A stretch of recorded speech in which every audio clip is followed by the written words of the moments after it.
Sports Intel with Ryan Walsh is brought to you by Mary Freebed, Collectible Insurance Services, West Michigan Eye Care Associates, Eric Hall Aesthetic and General Dentistry, Calder Financial Group, Rydan Investments, and Encore Business Group. Sports Intel with Ryan Walsh airs live Monday nights 7 to 9 Eastern on Jethro.fm. Happy Social Media Day. I'd like to say we planned this here on the show, but we actually got the podcast up and running thanks to Rex on Social Media Day. So I don't know if he knew that it's Social Media Day. He's currently dealing with a bunch of cords in the corner where my mom usually where my mom usually sits. He's getting all tangled up in them. Dan is here in studio, keeping us on track, fitting that he's on the anniversary show since he's the most frequent producer for our show. Unfortunately, my mom, who is normally in studio with us, is not here, but she's on a nice vacation, so she might be listening here. But yeah, happy Social Media Day. I don't know how to honor Social Media Day other than introducing the podcast. I don't know how to formulate a question around that, but we've got a good show for you today. We're going to continue our draft coverage here. We did the MLB baseball preview, a draft preview last week, and now we're going to do an NBA draft and Pistons kind of off-season preview and review this week, and then we'll do a hockey draft review because that also happened over this past week next week here. So hopefully that should give us some good insight here. And we're going to start with the insights from one of our favorites on the show, Blake Silverman. He writes for Sports Illustrated, and he's part of the Pistons Pin Down podcast. And I figured he'd have a good perspective on the Pistons and the draft here because he's one of the experts on that podcast. So welcome to the show, Blake. Hey, guys. Thanks for having me on again, and happy anniversary to you as well. Appreciate it. Yeah, we made it a year without being canceled, so that's a good thing. We're happy about that. I'm eyeing Dan though as I say that because his dad runs the station, so it could happen at any time. We'll have to see what happens. But no, we appreciate you coming on. I'm excited to do this. This was a fun concept. I would ask you a question of the day, but I don't really know what to ask, like what your favorite social media platform is. I think everybody's just going to say, well, I don't really like social media, even though we all use like 7 apps. Oh boy, yeah, that's a tough. I mean, I have to go with Twitter, even though not because I post that much on there anymore, but I feel like it's still the best place to get all the news and the rumors and everything. So I feel like I have to go with that one. It makes sense because there is a lot to be found on there. It's kind of like the rest of the internet as a whole. You can kind of make it what you want it to be. If you want it to be a little chaotic and crazy, then it can be that. Or if you want to actually get information from it, you can get that too. But but yeah, I want to get, speaking of information, I want to get your takes here on kind of we'll do a little bit of both because we've got a couple draft pundits coming on that cover more the draft at large. So I figured with the first segment with you and the last segment with Sean Murphy, we'd cover the Pistons off-season portion of it. But I figure we'll start with the draft. I'd like to bring up to people that last year, I think on your first interview that we had with you, that was very close to the beginning of the show, we talked about how you predicted the Bobby Klintman pick. So did you predict the Lanier pick here? Man, so I didn't have as fleshed out of a big board as I did last year with the Klintman pick. I'd like to say I was a little more of a Nostradamus on that one, but that was simply he was the best player remaining that I had, and I thought he fit a need for the Pistons too. But this year, I understood the pick. They picked Chaz Lanier at 37, the shooting guard out of Tennessee.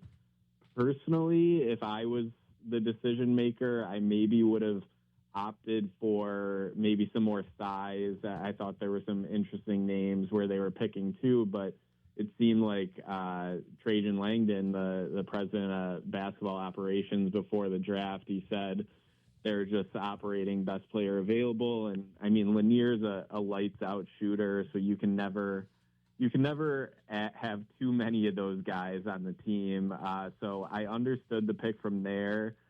I would have went a different way, but again, that's what makes this fun. There are different people that have different opinions. So I definitely didn't predict this one, but I wasn't shocked by the pick either.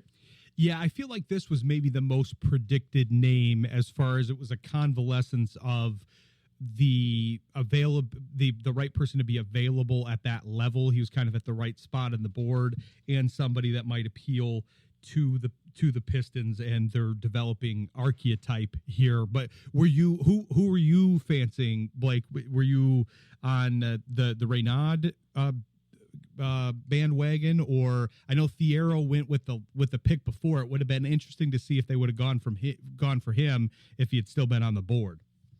Yeah, I think if it was me, I probably would have taken Maxime Reynaud out of Stanford, but honestly, he fell a lot more than I was expecting. I think he went maybe like 5 or so picks after the Pistons. I think he ended up in Sacramento. So, I mean, you never know with the draft stuff, especially in the second round. Like, maybe something was going on behind the scenes. There were some medicals that we don't know of. I mean, another name that was interesting to me was Rocco Zikarsky. He's a big man out of Australia. He ended up in Minnesota. He was ranked really high on draft boards, like kind of when the year kicked off and just the year he had in the Australian League. He didn't have a ton of opportunity, and he's really young and is just more of a project. So, I mean, I guess the pick that the Pistons made, like Chaz Lanier is a 5-year guy. They went with someone who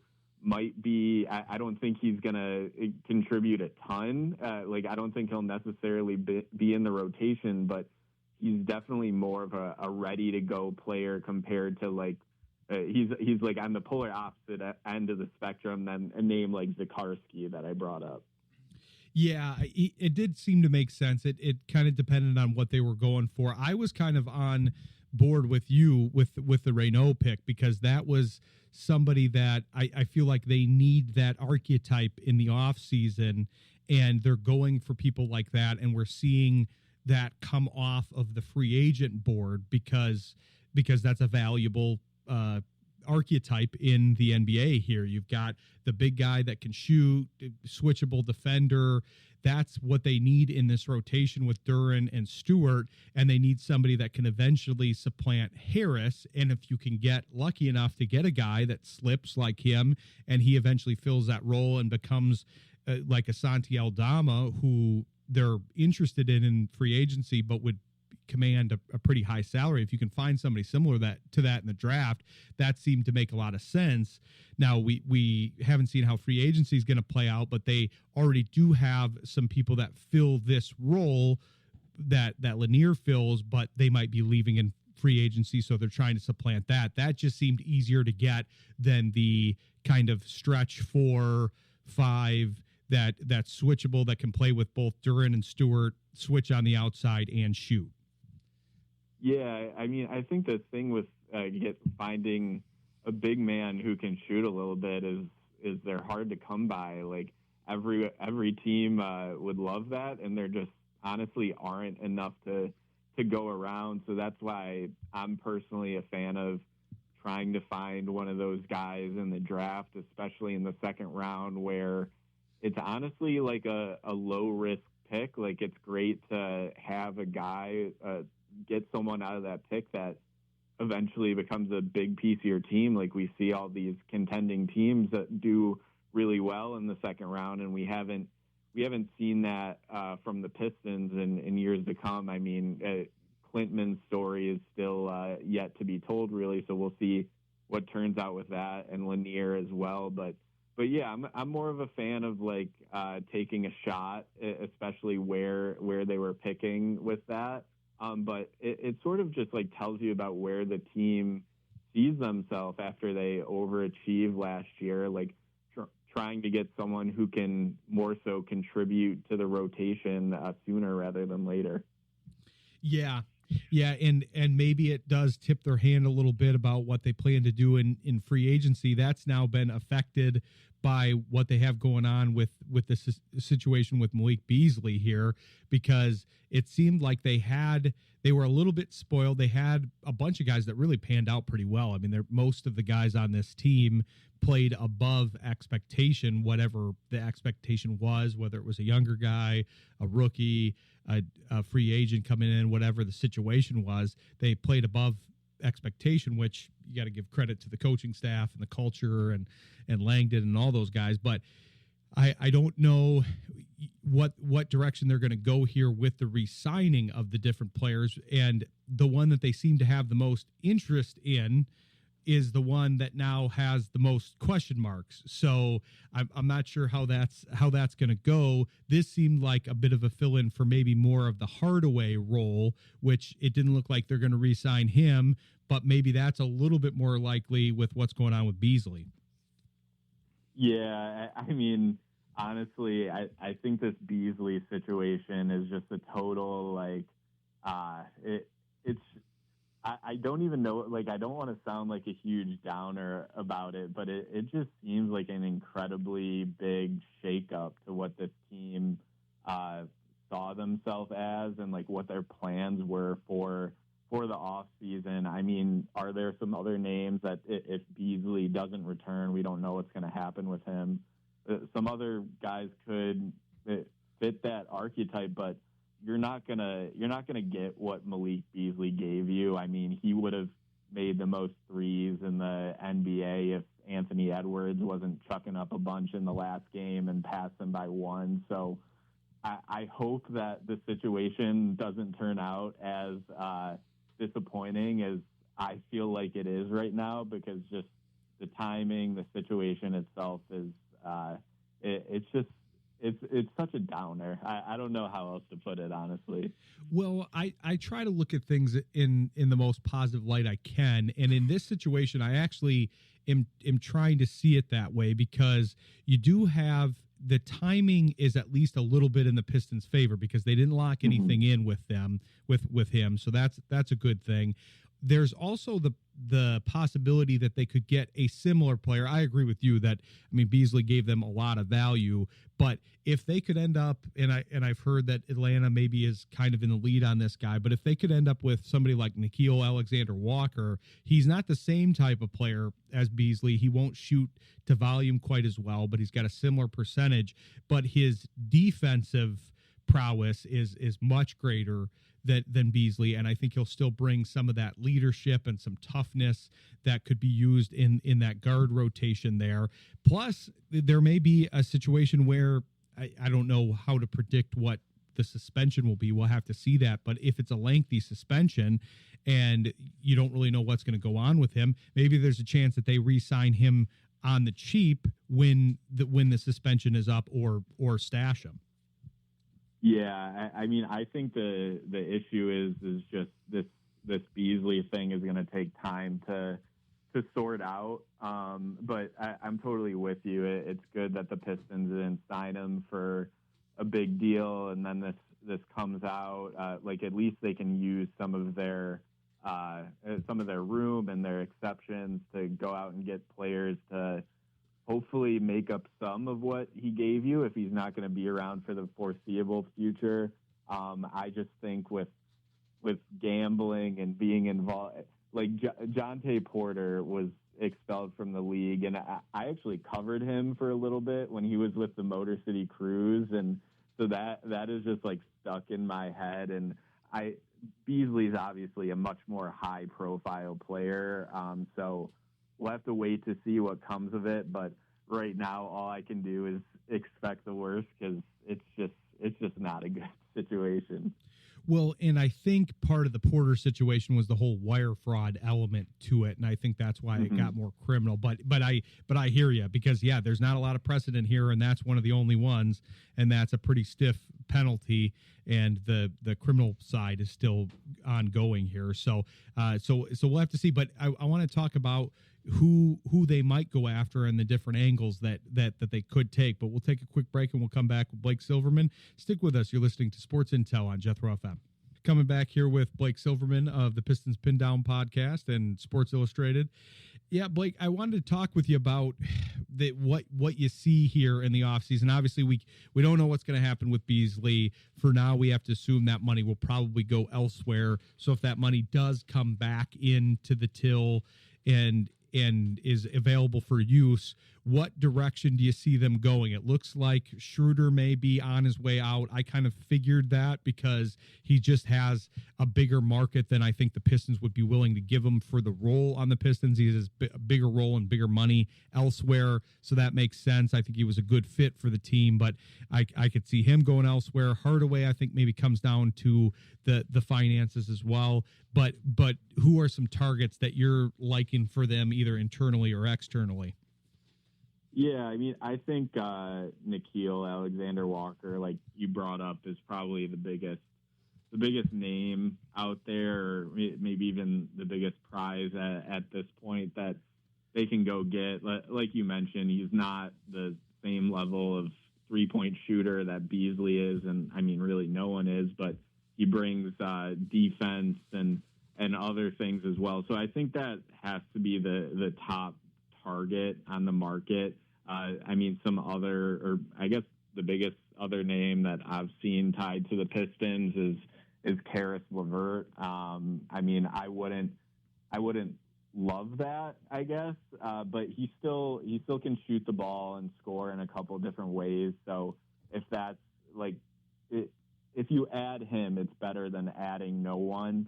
So overall, I'd say right now, especially with the unknown of Beasley, I think you have to go for prioritized shooting, and hopefully someone that could play defense as well. But I wonder if there are any, there aren't a ton of big names on the market. I wonder if there is some sort of trade out there. I don't know if it'll be a splashy trade by any means, but some trade that the Pistons could make to acquire someone that we aren't really eyeing as a top target right now. Like you mentioned, Schroeder is probably on the way out.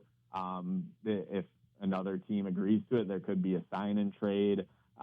There could be a sign and trade elsewhere as well. So I don't think the Pistons are going to make like a Kevin Durant trade like the Rockets just made necessarily, but I could see them going out somewhere and making a smaller deal, maybe, especially now that after the draft they can trade their future first round picks as well if they find the right deal. Yeah, I feel like if they could do something where they get Fontecchio and a couple picks stapled to them, get an upgrade there of somebody that's maybe a big guy in the second unit, or if you want to go the guard that direction and then get the big guy elsewhere. I feel like a lot of times it's looking at teams. It's looking at the teams that are kind of in the offloading mode, in sales mode. And I feel like Utah is kind of clearly in that mode right now. I mean, arguably a Danny Ainge team is always moving things around, but they just got rid of Sexton for, I would say, relatively cheap as far as what they got back for him. I'm wondering, Markkanen seems like the ideal, but that would be pretty pricey. I'm wondering what they could get John Collins at, because I feel like his value is lower right now, basically like tied to what his market has been overall. It was very high when he was at Atlanta, and he was looked at as a top tier player, kind of the 1-2 punch to Trae Young, and now he's kind of buried in Utah and everybody forgot about him. But I feel like that's somebody that could fit well into the rotation, the big guy rotation with the Pistons here, if they could get him cheap enough.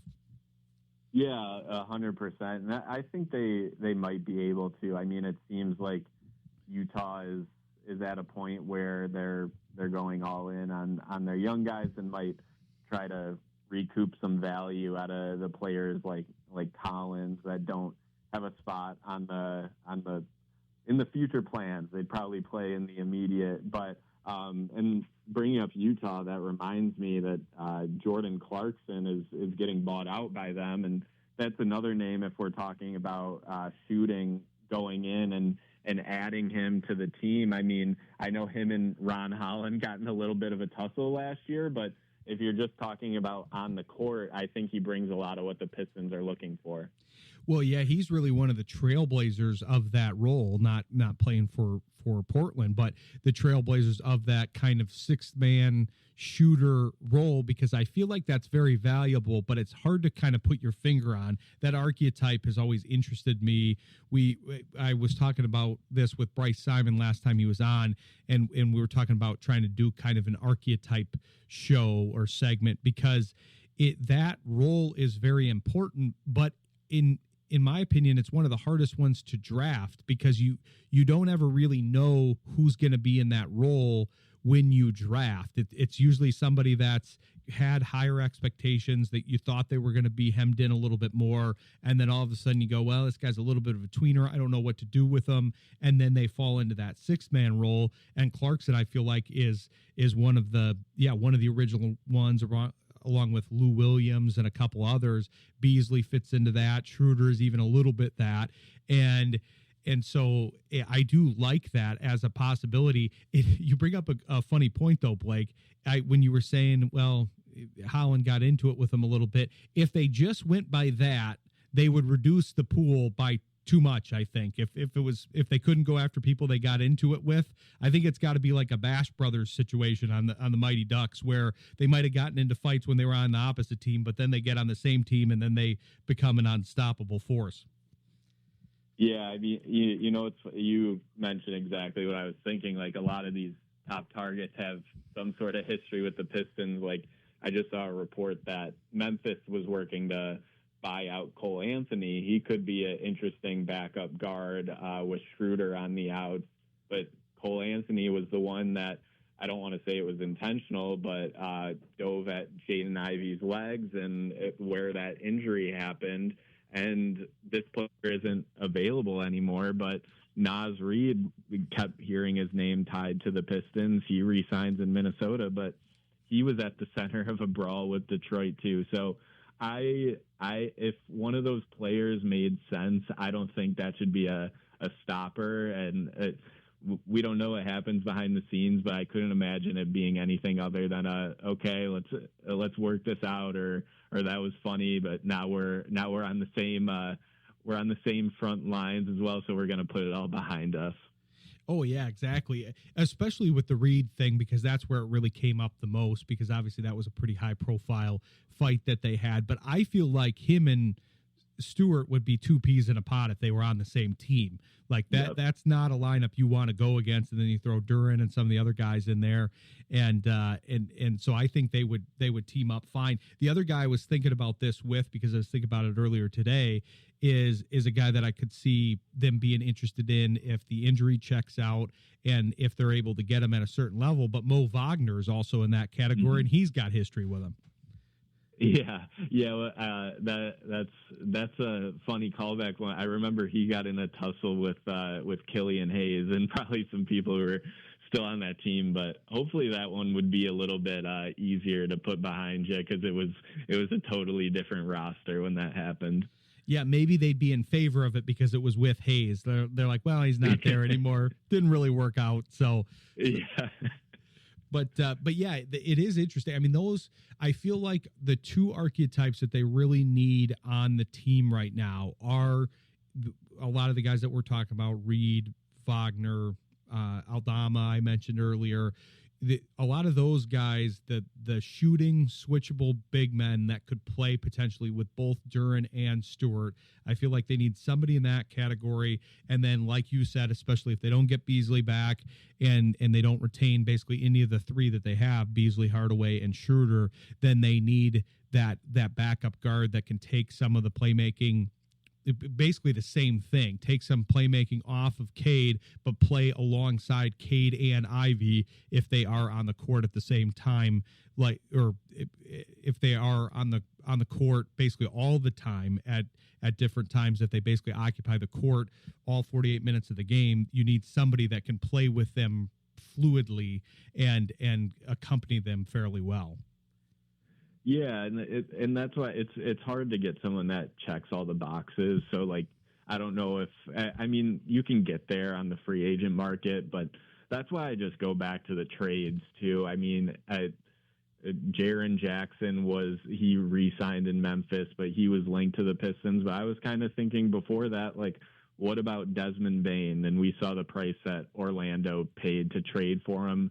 I'm happy the Pistons didn't pay that price, but like a player like that would help them out a ton. And oftentimes you can't get it on the free agent market. So I hope they don't trade all of their draft picks to go and get that player, but now they have the flexibility to be able to do that and some cap space as well. So I think they could maybe even Duncan Robinson too for the shooting, who's on the free agent market. But I do think moving forward, the team is probably going to have to shape most of their acquisitions via trade, which I think they have some interesting packages to put in front of teams too, but hopefully they don't give up the whole cupboard.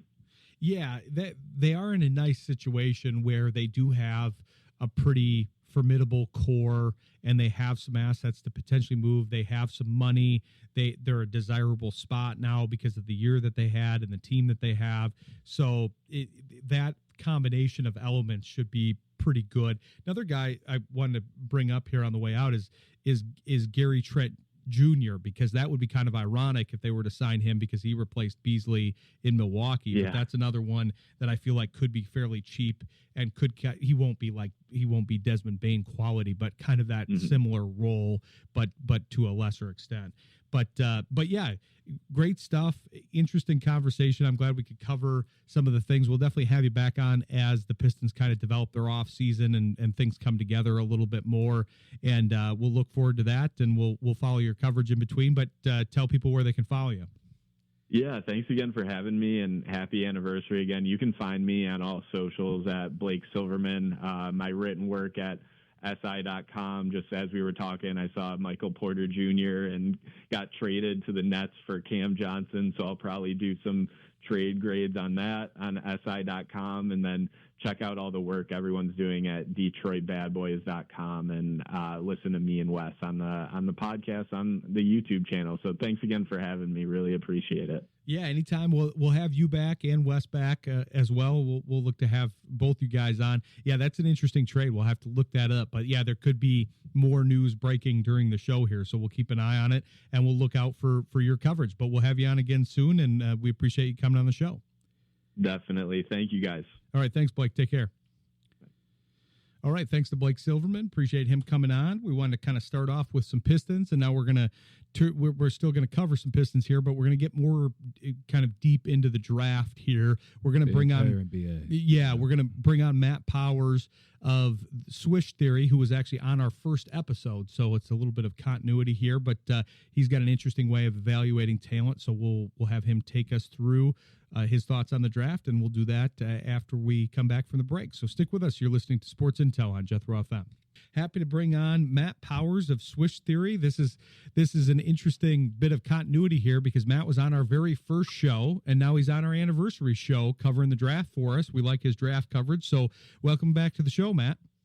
Thanks so much. So happy to celebrate with you all here. Yeah, definitely. Yeah, we wanted to do a little bit of a themed show here, and so we're covering the Pistons, obviously, since we're a Michigan-based show, but we wanted to get some general draft coverage and get your thoughts on the Pistons pick. But you've got a lot of good draft insights here, and I like following your draft board because I talked about this a lot during the cycle with the NFL draft, but I feel like specifically with the NFL draft and the NBA draft, because it's shorter, you only have the 2 rounds. I feel like there's a lot of aggregation that happens when evaluating talent, where this person will kind of look at, it's not like you're copying off of somebody else's notes, but somebody else might point out, oh yeah, well, they have this ability. Okay. Then you kind of add it into your draft board, and then it becomes very aggregated, like I said, and you get very homogenized draft boards. You guys don't have that, and I like that about your draft board. You have a unique way of evaluating talent,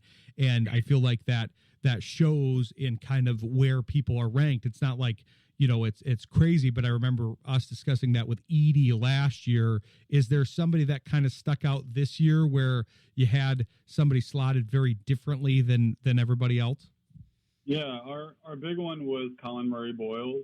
He really stands out as someone, I think, We're definitely a little more analytically focused, I think, than your average consensus board for our Swish theory board. So we had him at number 3, the sophomore out of South Carolina, like younger, still freshman age, but super productive, very good driver on offense who had some ISO and post-up game, and then on defense is a real wrecking ball, like amazing hands, just super physical, very strong, very just ready to play physically for the Toronto Raptors. So it looks like they were pretty excited to take him a little earlier than most people expected him to go. So yeah, I was glad to see that. He was number 2 on my personal board also.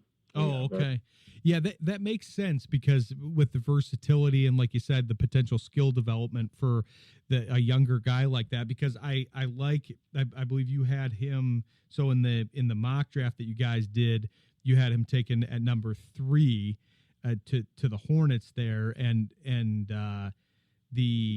Edgecombe ended up going 3, and I feel like he's a little bit. He was a fast riser, and I like his archetype as far as defensive dynamo that could maybe develop into a shooter, but you're really betting on that development, because if that doesn't happen, then his role is diminished there. Yeah, there's definitely a big question about whether he'll be able to shoot it. His touch indicators near the basket are really strong, but just okay as a free throw shooter, has very few career 3-pointers. I'm optimistic on him enough where I kind of don't even think he needs. I think he has a difficult archetype to make it, but he's a pretty rare version within that archetype, I think, where he's just so physical, so smart with his passing ability, will be a really good screener right away. So he's creating those seams where he can then dive off those as a short roll playmaker, just get to the backboard pretty easily. He will have a challenge as far as adjusting to NBA shot blockers a little bit, just being, 6'7" as a power forward. But yeah, I'm super optimistic on the defense. I think that's almost consensus that he's, him or Cooper Flagg would be the best defensive player in the class. Can see him competing for all defensive player nominations in the future. But yeah, and I think it'll translate pretty quickly, just to see how to take on such a huge role for South Carolina. They were not a very good supporting cast around him, and he really made a lot happen for them, especially as the season went on. Yeah, you mentioned Flagg. Obviously, he was the unanimous number 1 pick. You guys obviously couldn't even put. It would have been hilarious if you guys would have put somebody else there. Yeah. I just wanted to see somebody do it, but obviously a consensus number 1 pick. But it is amazing that he's the best defensive player in your estimation in the draft, because obviously he's got the offensive prowess, but just a very well-rounded prospect that seemed to not really have any holes in his game. Yeah, I got to do a really in-depth scouting report for him, and towards the end of 2024, beginning of this year, when he was still 17, playing at Duke, where he hadn't quite acclimated in the beginning of the season. He still played really well, but it wasn't until later in the season where he really took off as a pick and roll maestro and mid-range shot maker and stuff like that. But going back to see his previous year's tape, you get to see kind of, even if he didn't have the ball in his hands that much, he's super useful in so many different ways. When he was 15 years old playing U17 FIBA international ball for the U.S., he put up just crazy defensive stat lines. I think it was something like 9 steals in the final game and 4 blocks. So even if he's not right away going to be taking a lot of on-ball usage, which it sounds like he might be, but even if he doesn't, he'll be a safe contributor with his defensive hustle and his tools on that side. Yeah, it's kind of amazing how that situation all ended up in Dallas, because you had the big trade, obviously, and then things looked very bleak, and then they fall their way into one of the best prospects that we've seen enter the draft in recent memory, and now their lineup looks pretty formidable. They've got this young juice in there, along with some talent. You get some injury issues and other things, people are aging in that lineup, and we'll have to see who they can retain there. But it'll be interesting to watch, because they immediately become one of the teams to watch as the team that held the number one pick. They're definitely not the worst team in the league, and especially now they're not. They're somebody that should compete for the playoffs and could be an interesting playoff contender because, like you said, Flagg should contribute right away, and it'll be interesting to see how he does contribute. He's got they won't play him off the court for his defense, like you said. He can make some plays, and you got to think that he's going to be working hard enough where the shooting and all that will develop to the NBA level. Yeah, I mean, he was the best college basketball player in the league and probably the best freshman we've seen since his teammate Anthony Davis. They really threw him right into the deep end at Duke. He had never really run that many pick and rolls on the ball, and he just like thrived over the course of the season. Really smart, just like problem solver out there, figuring out how to kind of get closer to the basket to create his shot. He did still have some finishing issues as like the competition rose. That's like, if you want to pick one nit about his game, he only shot like, I think it was like 55% against top 50 teams or something like that. So he will need to, that's also an issue that like Jason Tatum had earlier in his career as kind of like, a skinnier guy with long arms and like taking a lot of contact. He'll get better as he adds strength there. But I think Dallas will be a really interesting place for him to, kind of explore. He can explore with the ball, but also play off Anthony Davis a lot. Kyrie, when he gets back, there's all kinds of options for them as a team. Yeah, it'll be interesting to watch that team and kind of the energy that he's likely to inject there, because they like I said, they fell their way into kind of their next potential young star. They had Nowitzki for so long, then Luka, and then decided to get rid of him, but then ended up with Flagg. So it'll be interesting to follow him. Who are some other players that kind of interested you that either they fell a little bit or they went a little higher than you would have thought? Yeah, as a Brooklyn Nets fan, I have very mixed opinions on the draft that are mostly negative, actually, around, there's some smart people out there that really see the vision with Ager Demeen, but he really struggled against good competition, turned the ball over a lot, and just did not shoot it well. But, if he works out, he's, 6'10", and, extremely high field, smart passer, who will get a lot of threes up. So, you could see a route to making it work. I'm trying to stay optimistic again as personally a Nets fan. But they take some interesting risks as far as drafting a lot of players who play not the same position, but would play a lot of similar roles as far as Nolan Traore, Ben Saraf, Danny Wolf, all kind of on-ball playmakers. So it'll be kind of interesting to see how that experiment plays out. I like Drake Powell, who they signed as well. But yeah, all kind of similar bets that they're taking. Kind of some have reminisced that similar to how, in the process, they're just taking all these swings on bigs over and over again. So kind of like that, except, advantage creators, creating ball with the ball in their hands. So I thought that was pretty interesting. The Derek Queen, I guess, the Pelicans trading up for him was a pretty dramatic event. Giving up that amount of draft capital, they must have really probably had him top 5 on their board to have that much confidence in that move. So I thought that was super interesting. As I kind of gave in. I went up and down on Derek Queen a lot as the season went on, and kind of ended up being very high on him just as an offensive swing. He can be such a talent out there. But yeah, those were kind of interesting ones towards the first half of the draft, the first round. Yeah, I didn't know you were a Nets fan. I want to come back to that after the break here, because you had that was one of the biggest deficits that you had in your board versus the reality was Igor was rated a lot lower by you guys, and they obviously had a lot of capital to work with. So, and they just had a trade we found out in our first segment. So I want to talk to you about all that, but we'll come back after the break with Matt Powers here. Stick with us. You're listening to Sports Intel on Jethro FM.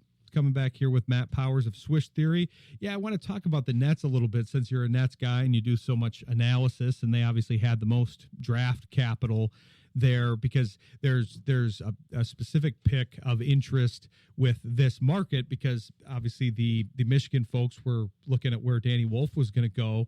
And the interesting part of the Wolf pick to me was I kind of assumed that he would go in the latter half of the first round, but he would end up with a team where he didn't have as much responsibility, because I thought part of his issue at Michigan was that there was too much that was asked of him. He was having to bring the ball up. He was under too much pressure, under too much duress as a big guy. He's skilled, and it's not that he can't do it, but it's expecting him to do that, not have the point guard bring it up. And when they made Donaldson do that a little bit more, I thought their offense got a little smoother. But I thought, well, when he gets to the NBA, he'll be kind of a guy that's just going to be a big guy that can create and can shoot, and he's going to be on a team with a lot of playmakers. Well, that didn't really end up that way. No offense to your Nets. No, yeah, I'm really curious to see how this all shakes out, because there's only so many minutes to move the ball around. But yeah, he definitely seems the most likely to become more of like that connector piece, kind of like use his physicality on defense a little bit more. That's kind of why one of my concerns about having Wolf a little lower than most people. I'm not as confident in the shot, or I still have that as a question mark, I guess. And, you know, if he's playing off ball more, is he going to be as good of a play finisher at the rim if he's not like some mega athlete? And then on defense, if he does have that lower burden on offense, how much can you scale up his defense to really make that a difference maker? So I think he's kind of in between for all those questions. So it's going to be, but I think you can use him in a lot of different ways, for sure, as you were talking about. So yeah, I'm curious to see how it shakes out in year one. Well, I was reading an explanation of the prowess of Lauri Markkanen, because that's a guy that I wouldn't mind the Pistons getting here. I don't know if that'll be plausible, but I've liked his skill set and his fit. And people that were adept following Utah and everything, they were talking about how he's more of an off-ball guy that likes to not necessarily create for himself entirely. I think they were comparing him to Pascal Siakam at the time, and how Siakam's always an attacker and he's driving at the hoop and he wants to dominate the ball, and how Markkanen's going to lay back. And I thought, well, that'll fit pretty well with Cade's style, because he's used to setting people up, and that's more what he would prefer. He doesn't need somebody running around dribbling. That's kind of where I see Wolf's fit, is more as a catch and shoot shooter. That was one of the things watching a lot of Michigan games in this market that kind of stuck out to me, was the fact that he didn't really catch and shoot very much. He would dribble, he would move around, and even if he had a clean look, he would still take a dribble and then step back, rather than just catching and shooting, which I have to imagine his percentage would go up.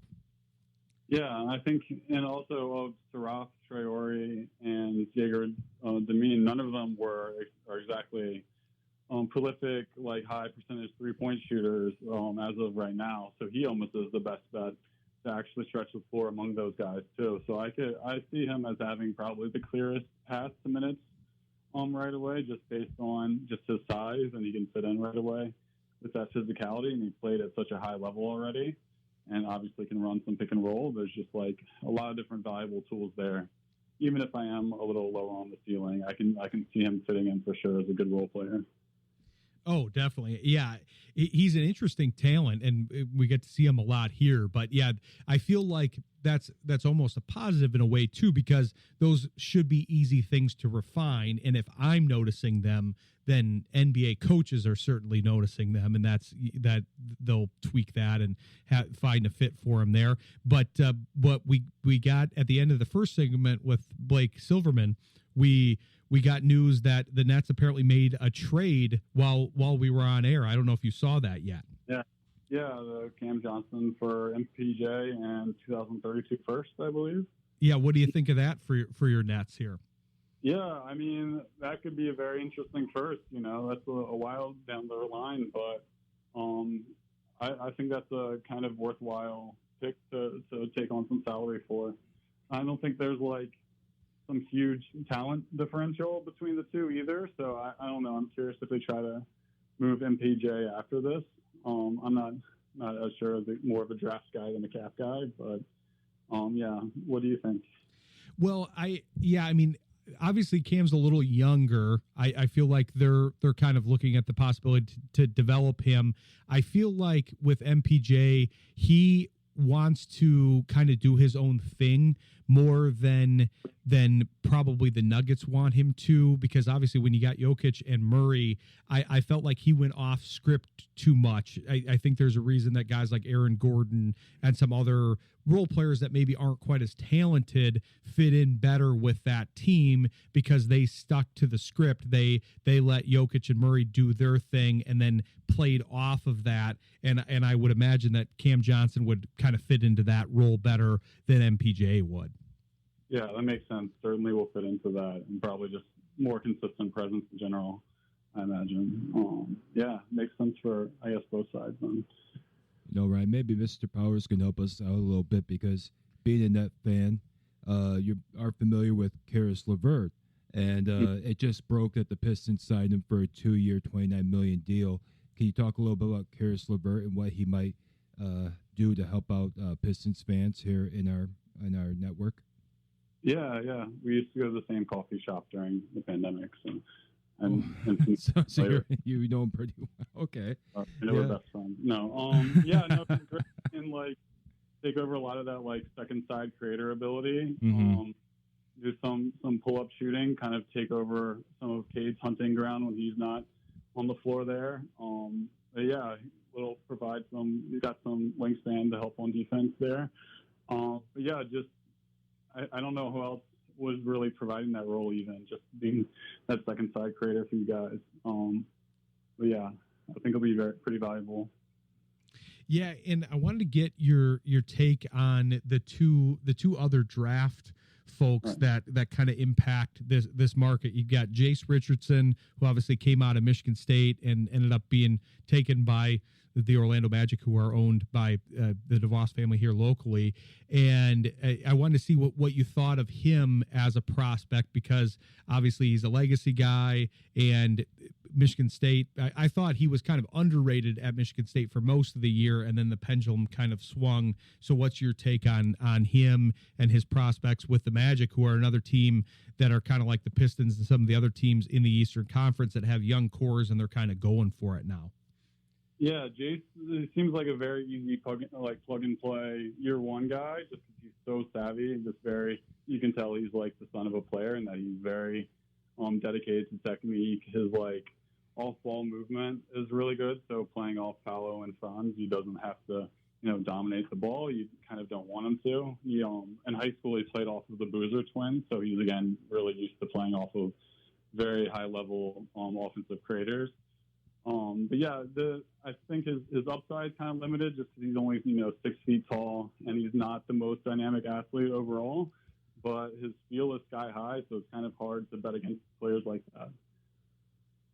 Yeah, it'll be interesting to watch him. I liked watching him in college. I thought, like I said, he was kind of underrated at the beginning, and then it was like everybody kind of got on him, and he got in the starting lineup, and that powered him. I mean, I really think if it would have broken differently, they could have made a run there. But then the obvious one that we got to cover with you is what you thought of Chaz Lanier to the Pistons here, because you scout all these guys. Obviously, the Pistons didn't have a first round pick, so they only had the one pick. But what did you think of that prospect to the Pistons? Yeah, I think I had him basically, I think around exactly where he went, as just kind of very reliable kind of bench guy that can come off. And he's probably the most bankable volume shooter in the draft. Not only because he has a really quick release and can run off of screens. I think he had over 16 threes per 100 possessions, 125 around made threes per game. That was 30 more than Dalton Knecht had in a similar role. So he can really get the shot up. But he's also I won't say a strong defender, but he is a strong person who can move his feet a little bit. He's not going to get a lot of blocks, block shots or a bunch of steals, but he can kind of keep.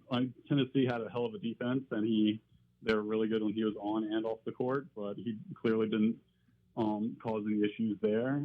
So I think there's this one site called Data Data Ball R or something like that, but they had a median comp for him that was actually Malik Beasley. So I think you know exactly what you're replacing there. Just somebody that can get a ton of threes up. Yeah, and Rex was talking about how we weren't sure when the Pistons actually got wind. Obviously, you never know when things break to the public what the teams and the organizations and the leagues knew at what time. That's always right. a delay regarding the Beasley issue, right? That we never know, and so with Beasley, maybe they had an indication that, hey, because I actually thought he was maybe more of a backfill for Hardaway, but whether it's Beasley, Hardaway, Schroeder they thought was likely going to leave, and it looks like he already has, and then Hardaway, it'll probably depend on the money. Now you've got the legal issue with Beasley, so that looked like that would have been a strength, and they would have been able to re-sign one of those three, but now that's looking less likely. So a guy that's a little bit more developed and like you said, strong, can defend, good shooting splits, he might be able to contribute sooner rather than later with all the potential folks out there that are still growing into their body and all that. He's not on that end of the spectrum. He's on the other end. Yeah, and I would look out for Bryce Williams, too, who they signed as an undrafted free agent to Exhibit 10 deal. I'm guessing he'll lock down the two-way. But he's a really good scorer. He's like almost hit 50, 40, 90 potential.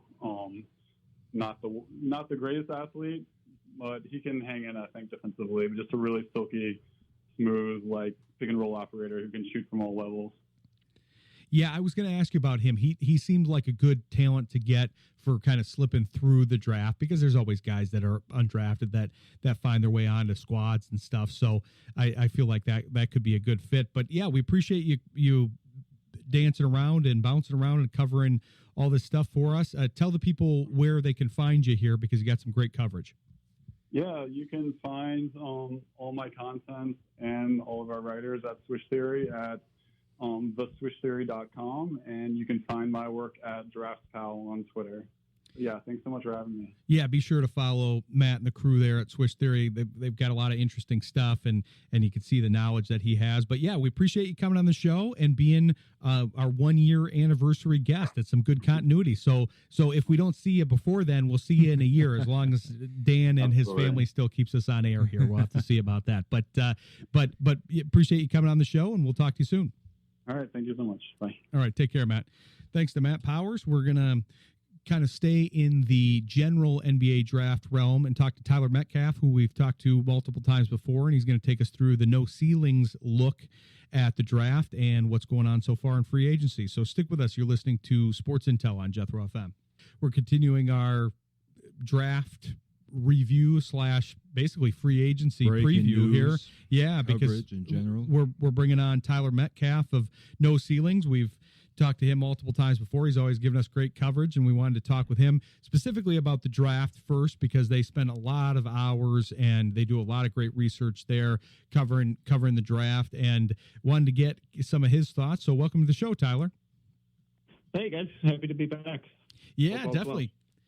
Yeah, we're happy to have you, and it's an interesting draft to talk about, because there's varied opinions, and now we're kicking into free agency, so we'll probably bounce back and forth here. But I wanted to get, obviously the number one pick wasn't a surprise. That's one of the kind of generational talent categories with Cooper Flagg there. But I wanted to see kind of some of the guys that maybe you thought were drafted higher than you thought they'd go, and some that maybe slipped for you a little bit and will provide a value for their teams here. Yeah, I mean, the obvious one that went higher was Yang Hansen to the Trailblazers when they traded back to 16. That was the big surprise, and that pick ended up pushing a couple guys like Johan Behringer down a couple spots. People were kind of thinking he was going to go late lottery. They were eyeing up that Atlanta pick at 13 quite a bit, but then they obviously got that incredible trade offer from New Orleans. And then the other, Kasper Siakashonis, the guard from Illinois, who went to Miami. And he was a guy who I had top 10 on my board going into the draft. And the fact that Miami was able to just sit still, do nothing, and get one of the more intriguing point guard combo guards, guy who can do a little bit of everything with plus positional size, and just sit there at 20 and get him, I thought was incredibly lucky and some of the best value in the draft.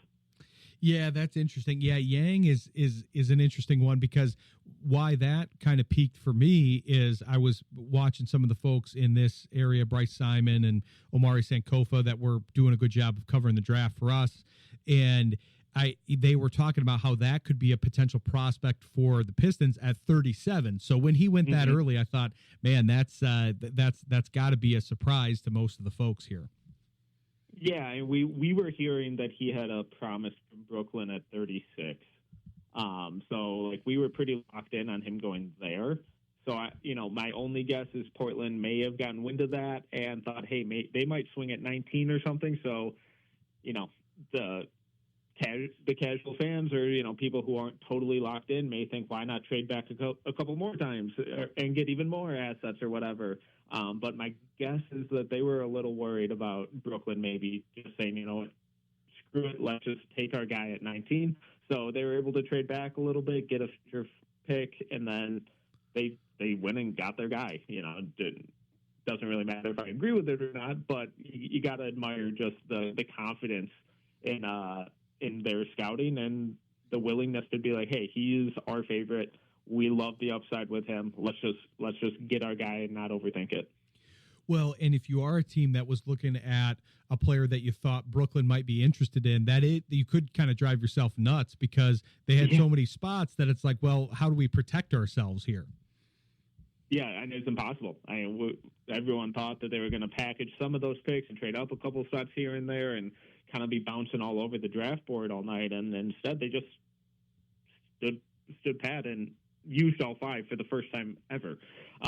So wild decisions and just kind of process from their standpoint, but they took some really big swings, and if even just one or two of those guys hit, it's going to return really important value for them down the road.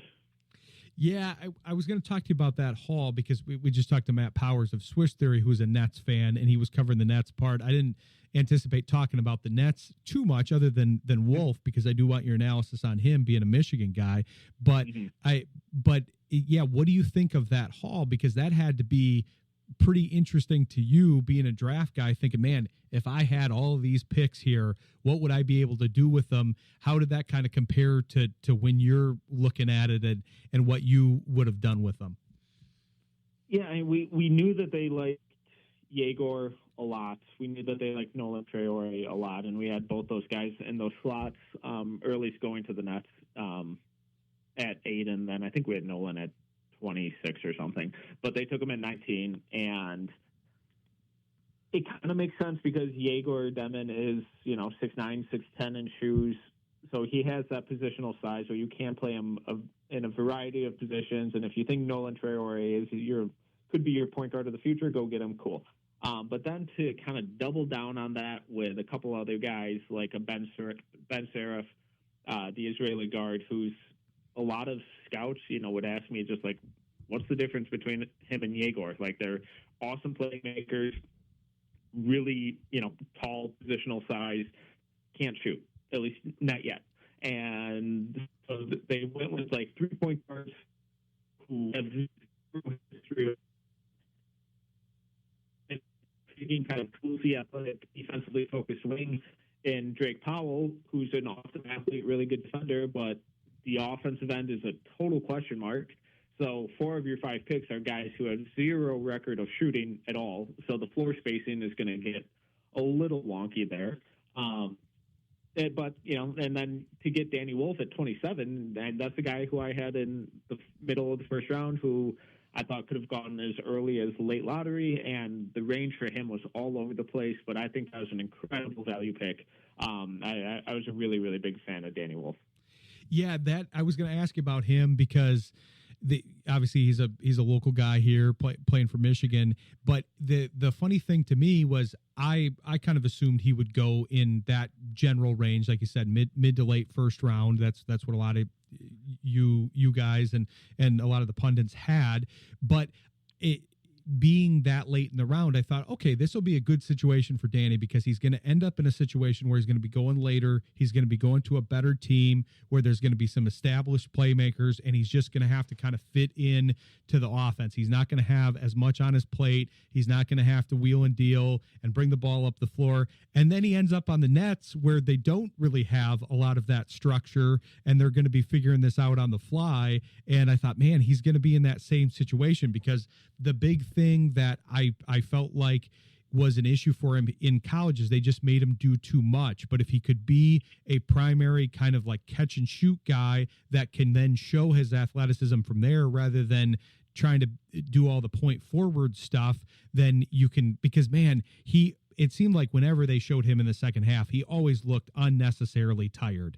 And that's partly just his look, but I felt like they put too much on him. And I'm wondering how that breakdown is going to happen in the Nets because, yeah, with all those new guys, to your point, Tyler, they're going to have to assimilate and see how all these new guys fit into the team here, in addition to the trade that they just made. Yeah, it was really his evaluation coming out of Michigan was really tricky because one of the constant pushbacks I always got was, oh my God, he turns it over all the time. It's like, oh yeah, he does, but he's also basically playing point guard. It's like he spent his whole life as more of a traditional center, was more of a traditional center at Yale, and then pivots to basically playing point guard out of necessity and being the primary initiator in the Big Ten. So it's a pretty big leap, not in just competition going from Yale to the Big Ten, but also transition and role. And to do those simultaneously is asking a lot. And I thought he passed with flying colors with the creativity. Obviously some of that decision making will hopefully get reined in a little bit, like you said, with a lesser load of responsibility and usage. My hope with the Nets is that they really do run some interesting and creative stuff because last year they were towards the bottom of the league in assists and secondary assists. And they really addressed that, bringing in four really dynamic and creative playmakers in the three guards and Danny Wolf. So I think his pairing with those guards, I think they should hopefully be able to instill some really fun ball movement stuff where he's not having to create everything, but helps amplify and elevate their offensive flow. And they just re-signed Day'Ron Sharpe too, who's more of that kind of physical interior presence. And I think that those two could pair really nicely together. Yeah, it seems like they're trying to kind of figure out those roles and where everybody fits in. So they'll be an interesting team to watch. They're making some moves here early on between the draft picks and then now the trade. But I wanted to cover the other big man with Michigan because he's an intriguing one for me.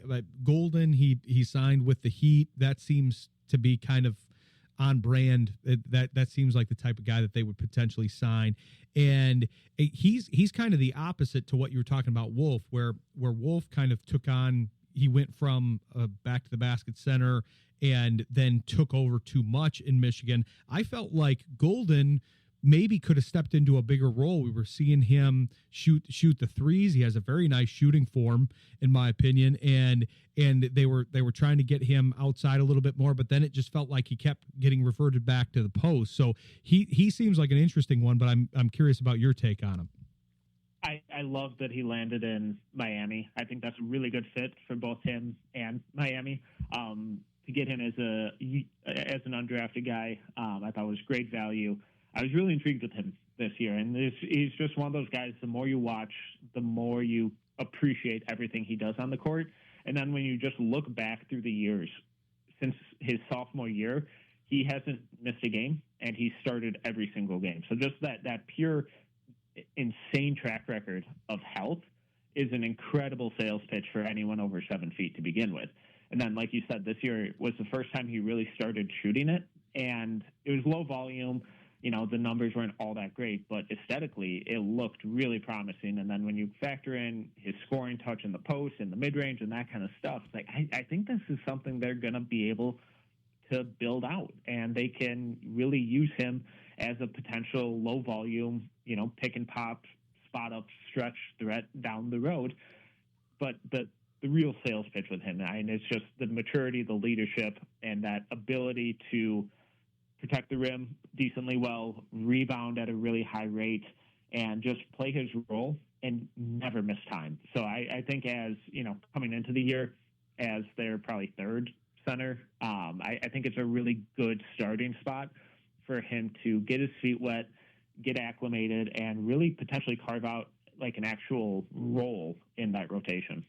Yeah, he kind of profiles as an ideal combination of the fact that, like you said, he does all those big man things. He's not afraid to mix it up in the post. He's a good rebounder, good defender, but has the ability to be on the outside and be in the modern day NBA game, because either it's one or the other sometimes, where they want to be on the perimeter too much because they have some perimeter skill, and then it's like, no, you got to get in the post. We got to spread this out a little bit more, or they don't have the ability to go out on the perimeter at all and don't have the switch ability. So yeah, he was an interesting one to me. I felt like he kind of was in Wolf's shadow for a lot of the time, both literally and figuratively, because he did a lot of cutting for Wolf, and I thought they played off each other nicely. But yeah, he'll be an interesting one. I want to go to the Michigan State side of things after the break, because I want to get your take on Jace Richardson, and then talk a little young core with the Pistons here. But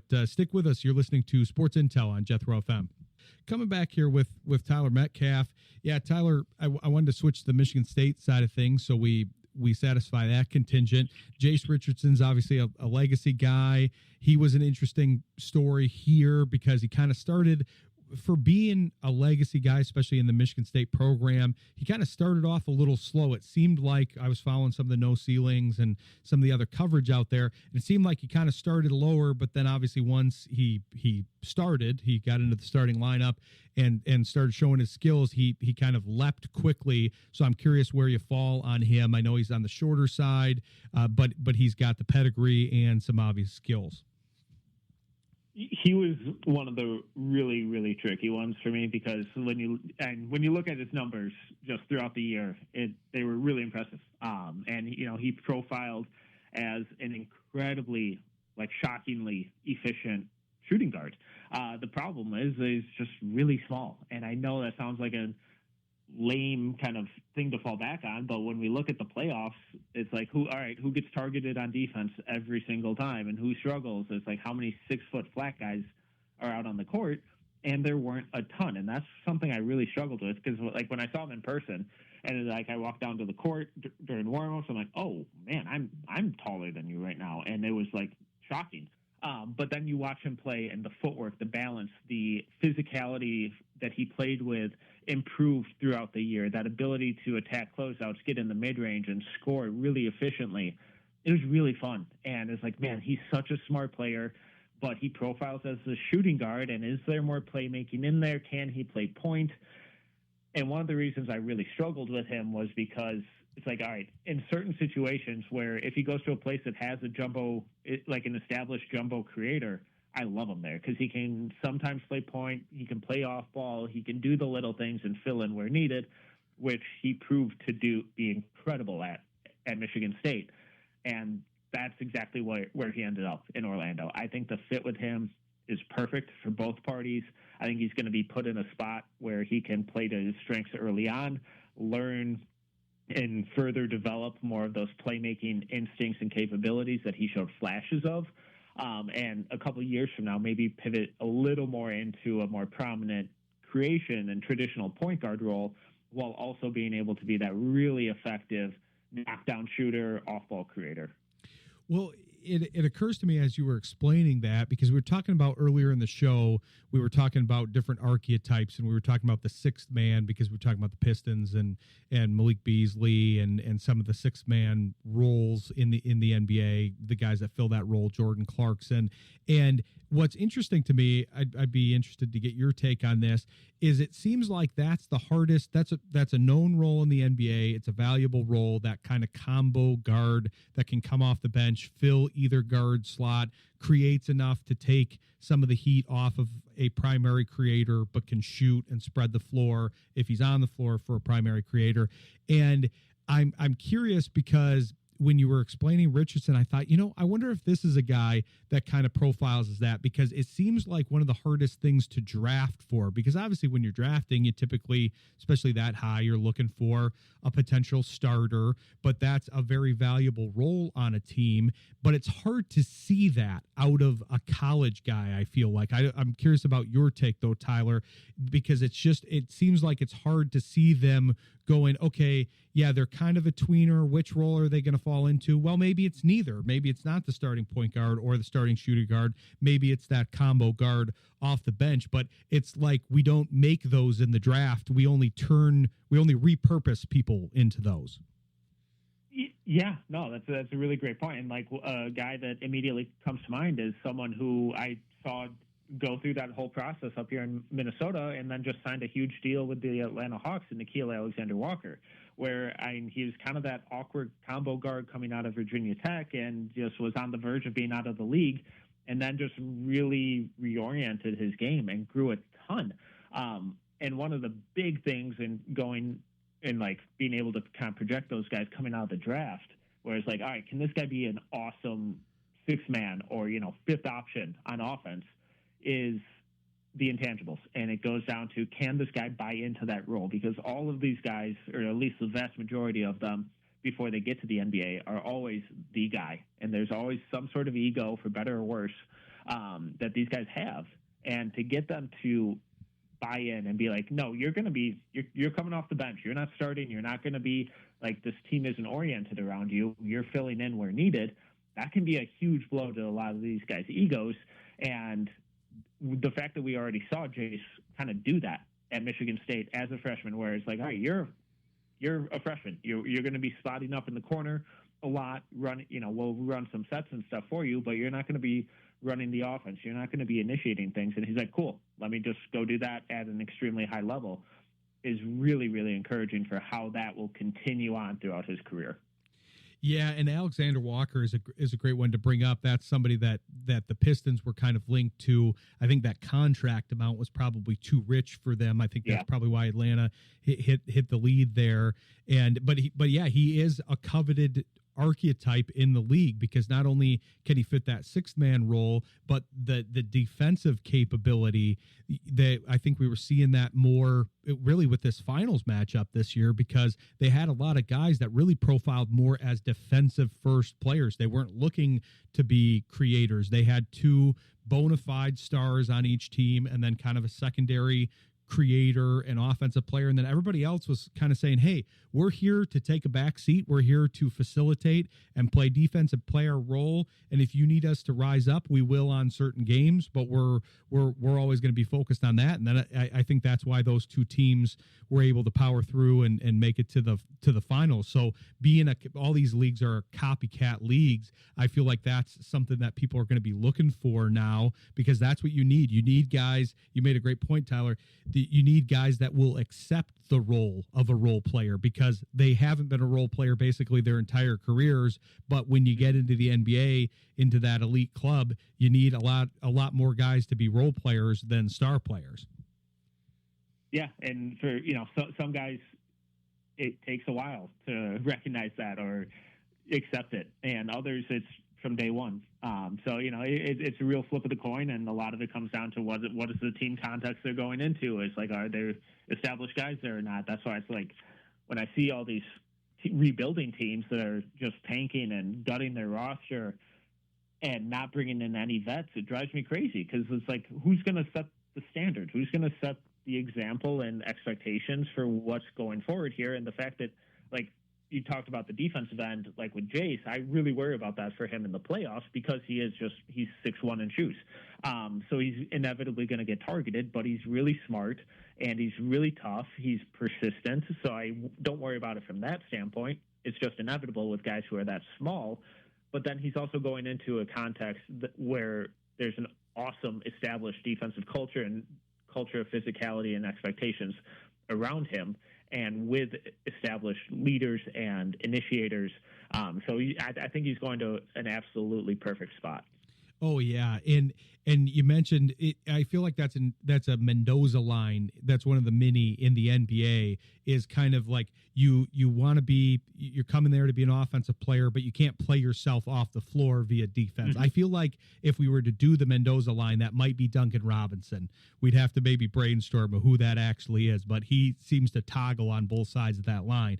But yeah, you gotta play yourself onto the floor. But another team that does have a young core and then layered in veterans is our team here in Michigan. That was an obvious reason that they kind of rose to prominence this year. But I'm curious what you think of their pick and then kind of their young core going forward, because I don't think it's homerism to say to look at the Pacers and OKC and what they built in getting to the finals and think, man, a healthy roster and layering in a couple more guys that the Pistons might be able to play themselves into the mix. But I'm curious what you think of both Lanier and the undrafted fella Bryce as well. Yeah, and I really like both of them. Really fun shooters, especially Lanier. And he was one of the most electric microwave scorers in the country. I mean, like, you would blink and he would already have 20 points. It's like, where did that come from? And he'd just rattle off, 7 jumpers in a row and just not miss. So, the flip side of that is he will go through a couple game stretches where he can't buy a bucket, but then he bounces back. He's like a quarterback with short-term memory. It's like he throws a pick. It's like, whatever. I'm coming back the next possession with the exact same level of confidence. And everything we had heard throughout the pre-draft process was that he had an absolutely insane workout with not only the Pistons, but basically everyone. So, and he was killing the pre-draft workout. He was sounding like one of the most popular names with those second-round guys in terms of he just couldn't miss during workouts. He had some big poster dunks on some pretty prominent rim protectors in that Pistons workout as well. So I think he's going to be a perfect fit. I think it makes a lot of sense, especially with whatever's going on with Malik Beasley now. So I think it's really nice that they kind of have almost a plug-and-play sort of replacement. Obviously, he's still a rookie, so there's going to be a learning curve and all of that kind of stuff, but I think he fills a really important need. And we saw it last year, and I've just been begging for the Pistons to surround Cade with some sort of shooting at all. And the second they do it, we see him elevate to all NBA levels. And he looks the part. He looks like the franchise cornerstone that we all thought and hoped he would be coming out of Oklahoma State. And now it's like, all right, cool. You got the guy. Now just continue to build around that. Infuse your culture. I thought Bickerstaff did an incredible job of installing that culture of defense and toughness last year with guys like Isaiah Stewart and Ron Holland and Asar Thompson. They did a really good job of buying in. Now, those 3 specifically also have to keep growing on the offensive end. And if Asar and Holland can develop any sort of a jumper, that'd be a huge one because then you can play them together. But also just the return of Jaden Ivey, I think, is going to be really, really important because he was playing so well last year before he got hurt. Yeah, the crazy thing from the Pistons side of things is basically a healthy Ivy and Thompson didn't play together last season. Thompson was starting to come back. He was still in the reconditioning phase, and they didn't play together. So it's an important thing to remember, just like we're talking about on the Lions side of things with the injuries. It was still a thing for the Pistons as well. During the playoffs. Yeah, exactly. So yeah, the injuries did affect them there. But Tyler, appreciate you coming on the show. Good stuff as always, and tell people where they can follow you and the No Ceilings crew here.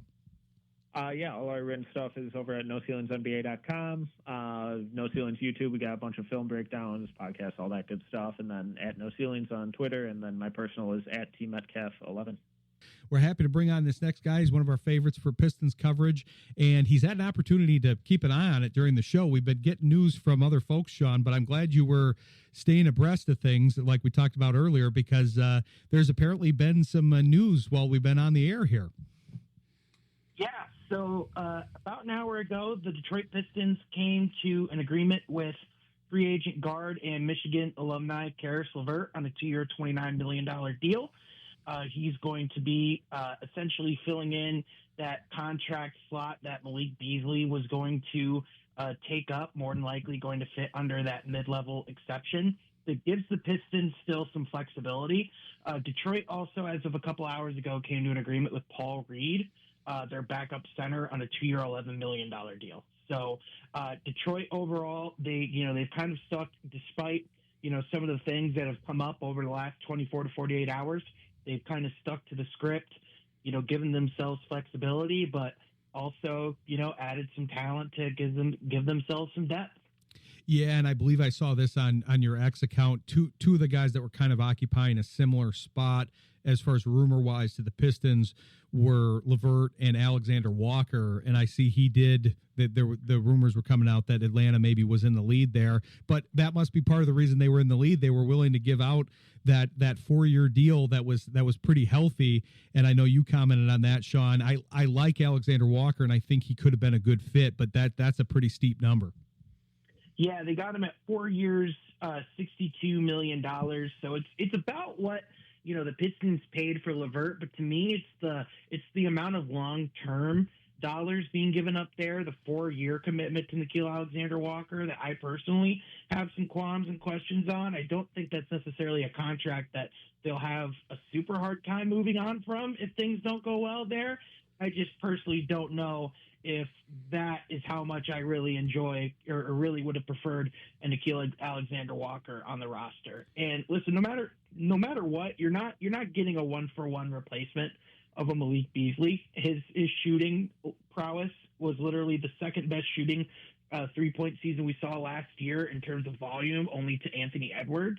And so for the Pistons to go out and still get someone who can create their own shot, someone who doesn't really operate as much on the perimeter, but more so kind of at the rim, and is someone that works in the mid-range. So my one kind of concern there is how much, if at all, can you play with like a Cade Cunningham? Can he space the floor? He's a good, not great 3-point shooter, but you could always use guys in this NBA who have length, who can create their own shot, and, are pretty high characters. So I think Caris LeVert is a pretty good signing, all things considered. And kind of as I said on my post on Twitter, you could do a heck of a lot worse for that level of a pivot with that type of news coming 24 hours before free agency starts. Oh, definitely. Well, and Beasley, like you said, had a great shooting season. I was a big fan of his contributions last year, but there are a couple areas that you could definitely improve on from Beasley. That's where Alexander Walker came in, because he's an obvious upgrade on the defensive end.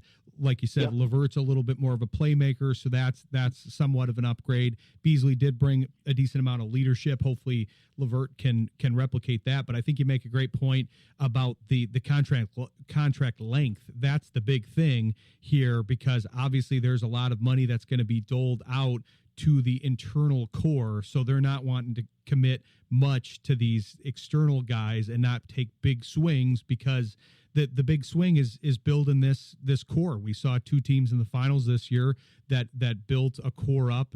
Indiana a little less, because they traded for a lot of those guys, but they still got them together, then paid them, and that's what the Pistons are trying to do, and they have a good start to that. Now they just need to layer in other guys. Yeah, for sure. And they also have those conversations ongoing on the Jaden Ivey contract extension. They still have the clarity of what they're going to do with the Jalen Duren contract extension.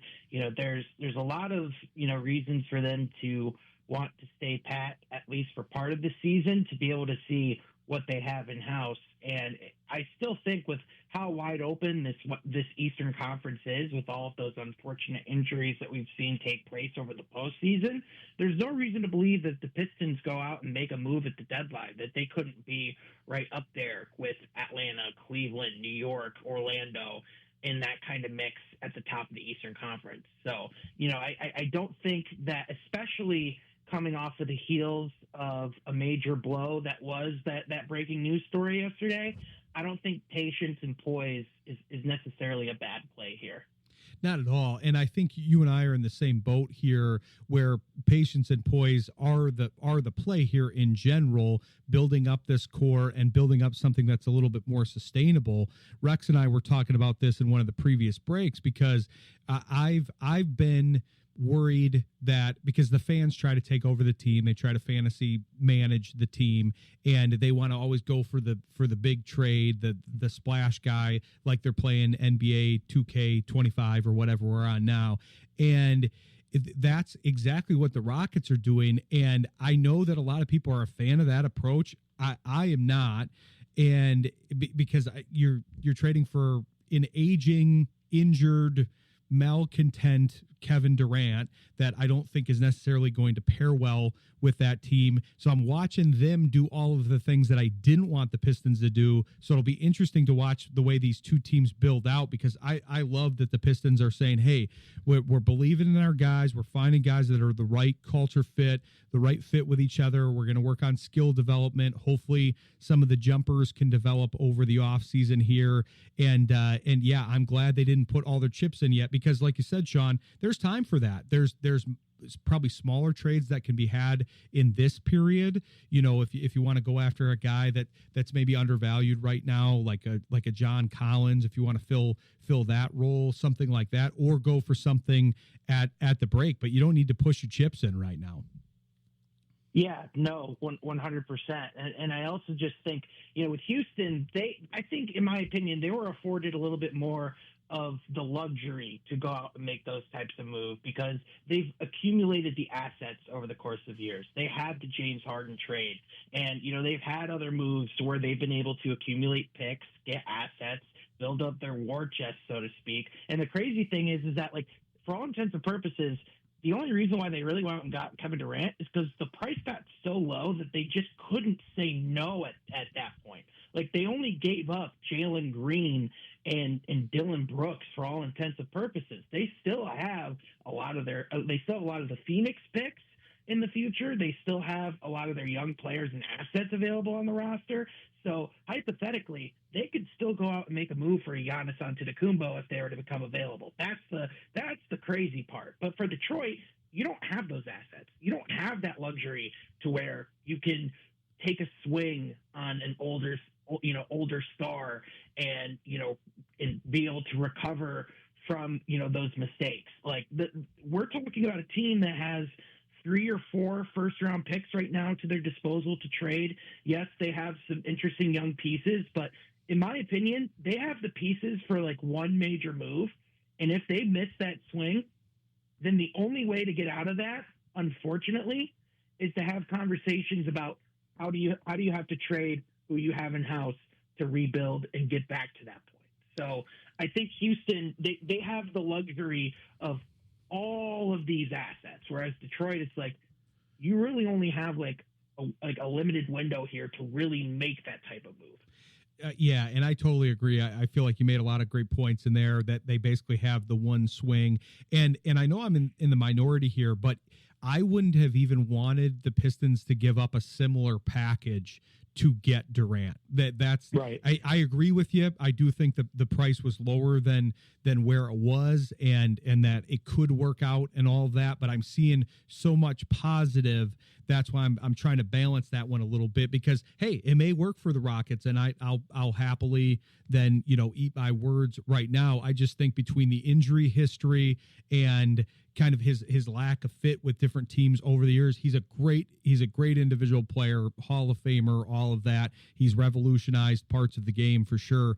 But I'm glad the Pistons are staying this route as a Pistons fan. I'm sure there's a lot of Rockets fans that are very happy right now, and they should be. They've got a very interesting team. They've got some young guys. They've now got a legitimate star, and like you said, they've got some pieces if they want to add another star too. Yeah, exactly. I think Houston, they are definitely in the conversation for the best teams in the Western Conference. I still don't quite know if I would put them at second. I actually, after tonight, would firmly put Denver Nuggets as the second best team in the Western Conference. I know these are moves that might fly under the radar, but they just went and traded for Cam Johnson in exchange for Michael Porter Jr. and a first-round pick. And then they also went and got Bruce Brown in free agency on a 1-year deal. And the crazy thing is that because they traded Michael Porter Jr., they still have cap space to go out and do something else too. So, you put that type of like high IQ 3-and-D wing alongside Nikola Jokic, and you get more cap space to build your depth. Like, that's the team that pushed OKC closest to the brink of elimination this postseason, including the Indiana Pacers. So I still think they have the best player in the world. They just went out and bolstered their roster, got some improvement. I think you have to look out for them. In my opinion, Houston can definitely be in that conversation. But as you mentioned, with all the risks that come with the Kevin Durant at 37 years old, a lot of things at this point, as currently constructed, have to align in order for them to reach that level. But having said all that, Amen Thompson is a tremendous player, really high on his upside. Putting him alongside of Kevin Durant's really intriguing. Alperen Şengün no longer having to be like the number one scoring load and like have all that burden makes them pretty interesting to me. So at the very least, that Western Conference, I'm just relieved the Pistons are on the East because, man, is that a loaded conference going forward. Well, yeah, especially with the situation in the East, too, which a lot of people are highlighting, all the injuries that are happening to some of the key stars in the key teams. The East does seem to be the place to be at the moment. And like you said, yeah, there are some powerhouses that are developing in the West. But we'll pick up this conversation after the break because you made some interesting points in there that I want to come back to. But stick with us. You're listening to Sports Intel on Jethro FM. Coming back here with Sean Murphy of From Half Court Pod. He's giving us some great stuff on the NBA and the Pistons here.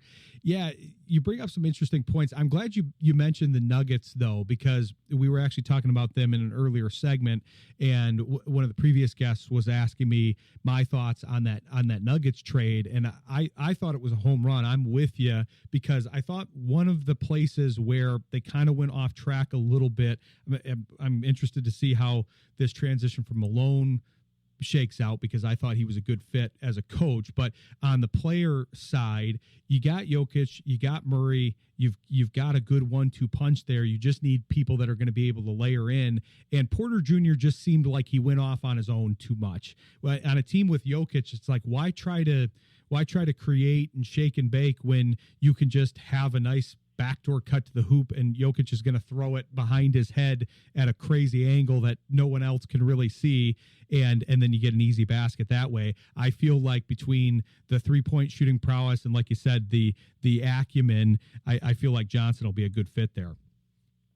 Yeah, I think for one, they got a player who has a higher basketball IQ, in my opinion. Just the brain in between that guy's ears, if you ever listen to him talk basketball, like the dude is just off the charts. But then also just his high skill as a 3-point shooter and a defender.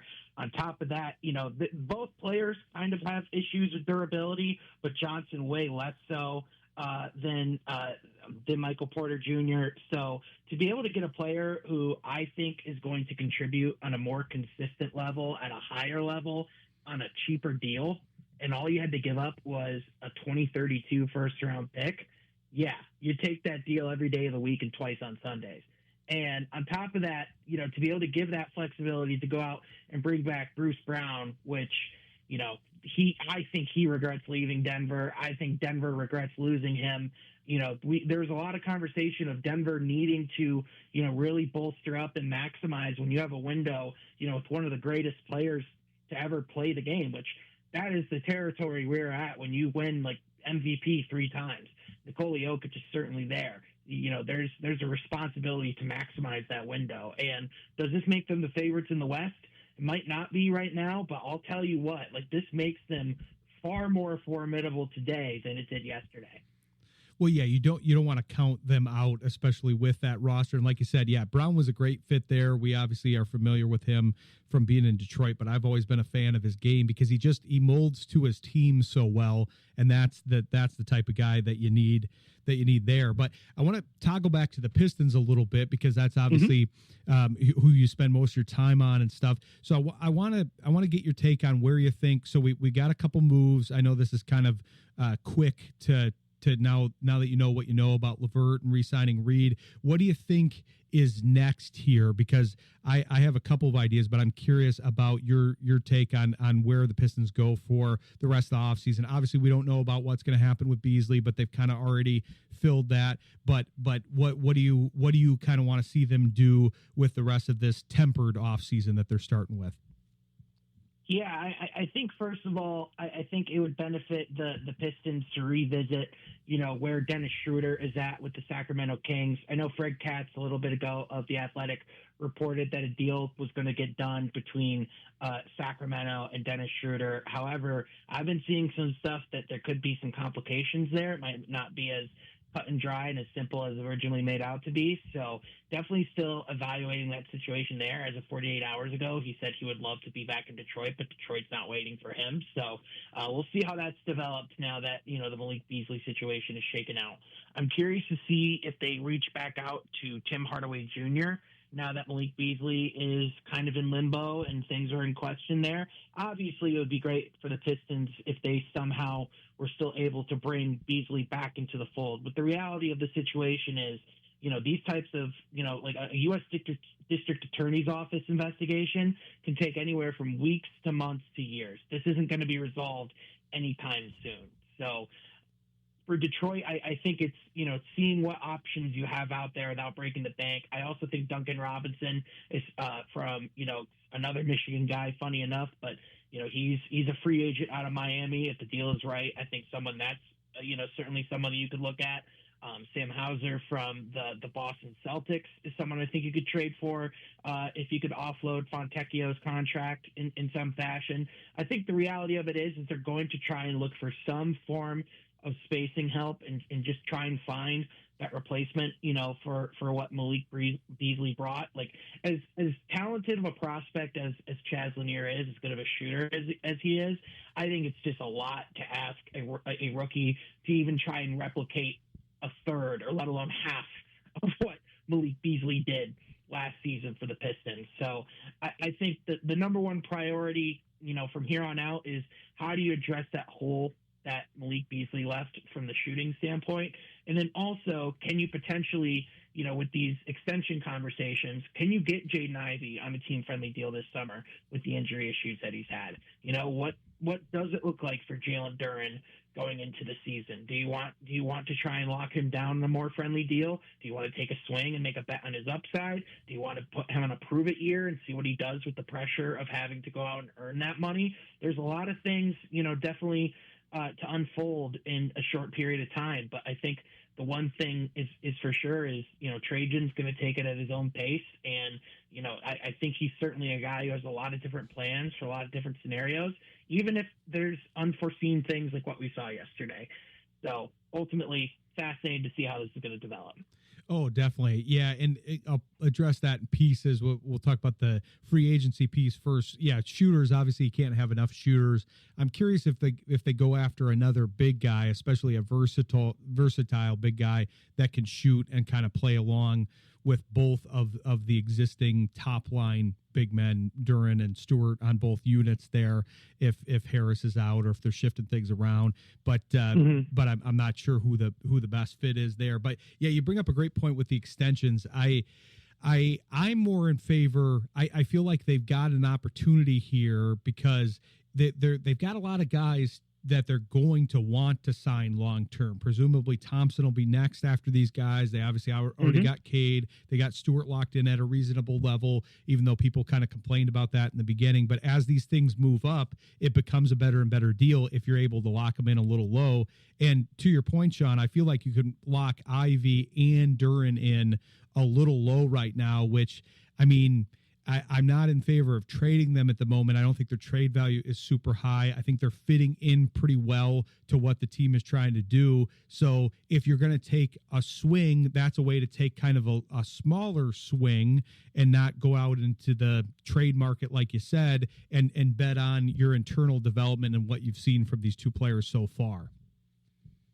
Yeah, most certainly. And I think before you look at making, any type of move involving those players, I think you just need more reps of these guys playing together. Like, seriously, I don't think people realize how few games Jalen Duren, Jaden Ivey, Asar Thompson, and Kate Cunningham have played together. It has been so limited due to health, due to unforeseen circumstances, things that have been outside of their control.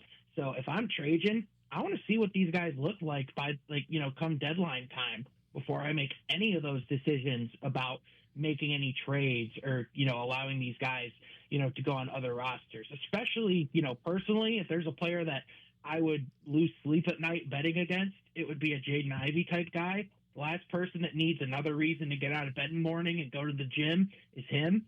So, I definitely think that if you are Trajan, like, you do have to practice a little bit of patience here, because even though there is an opportunity that presents itself with what's happening in the Eastern Conference, more than likely you're not ready to win a title. Like, at the best, if with this East, like, you'd make a run to the Eastern Conference Finals, maybe, but even then, like, that even if you went out and made a big move, that would kind of be a stretch. So I think still it's just about trying to find out, like, what you can about your young core, trying to make those incremental improvements and waiting for the right time. Because I think, you look at, I think when you look at, like, teams that went and made the big moves and it's paid off tremendously, you look at the Indiana Pacers. They brought in Pascal Siakam. He elevated their roster, to the next level, brought that team from a young, interesting team to a team that just made the NBA Finals.